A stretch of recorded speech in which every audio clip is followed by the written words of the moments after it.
ओम शांति। हमारे आज के वीडियो का विषय है परमात्मा का नाम और दिव्य रूप। आज तक हम सुनते आए हैं कि परमात्मा नाम और रूप से न्यारा है, अर्थात परमात्मा का कोई नाम और रूप नहीं है। परंतु आज हम देखेंगे कि परमात्मा का नाम भी है और दिव्य रूप भी है। इसीलिए गीता में परमात्मा ने मन मना भव मामेकम शरणम व्रज मय्येव मन निवेश्य का उपदेश दिया है।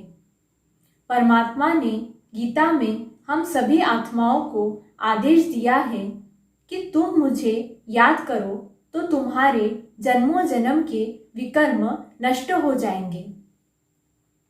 अब अगर किसी को याद करना हो तो उसका परिचय होना अर्थात नाम और रूप का पता होना आवश्यक है। इसीलिए गीता में परमात्मा ने स्वयं के नाम और रूप के बारे में बताया है।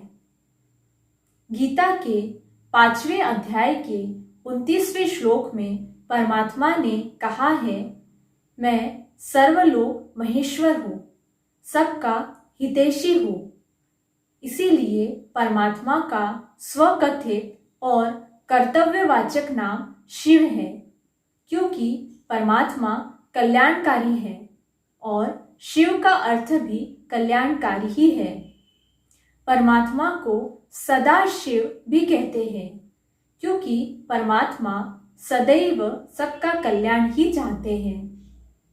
गीता के 13वें अध्याय के 17वें श्लोक में परमात्मा को सभी ज्योतियों की परम ज्योति बताया गया है। परमात्मा यह शब्द 2 शब्दों को मिलाकर बनता है, एक है परम और दूसरा आत्मा। अर्थात परमात्मा भी हम सभी आत्माओं की तरह ही आत्मा है, परंतु वे सभी आत्माओं में श्रेष्ठ अर्थात परम हैं। गीता के 10वें अध्याय के 3 और 12वें श्लोक में परमात्मा को अजन्मा अर्थात जन्म रहित बताया गया है। परमात्मा के लिए कहा गया है कि वे जन्म और मरण से रहित है। तो स्पष्ट है कि हम किसी भी देहधारी को परमात्मा नहीं कह सकते, क्योंकि देह का तो जन्म भी और मरण भी होता है। इसीलिए सभी धर्मों में परमात्मा के ज्योतिर्बिंदु स्वरूप की यादगार किसी न किसी प्रतिमा या प्रतीक के रूप में मौजूद है। भारत में तो श्रीनगर से लेकर कन्याकुमारी तक और बंगाल से लेकर बंबई तक परमात्मा शिव की प्रतिमा मौजूद है। कहीं पर परमात्मा को विश्वनाथ कहते हैं तो कहीं पर अमरनाथ, कहीं पर उन्हें मुक्तेश्वर कहते हैं तो कहीं पापकटेश्वर।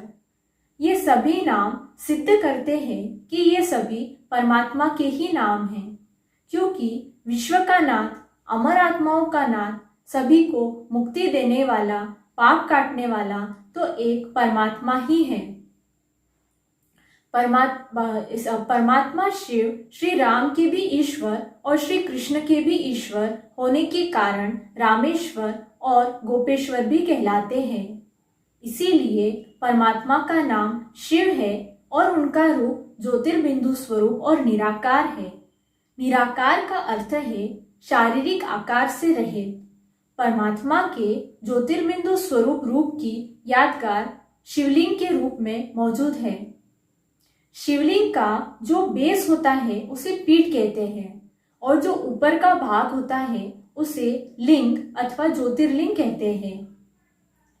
शिवलिंग के ऊपर जो 3 सफेद रेखाएं होती है वे ब्रह्मा, विष्णु और शंकर देवताओं का प्रतीक है और बीच में जो बिंदु होता है वे परम प्रिय परमपिता परमात्मा के ज्योतिर्बिंदु स्वरूप का यादगार है।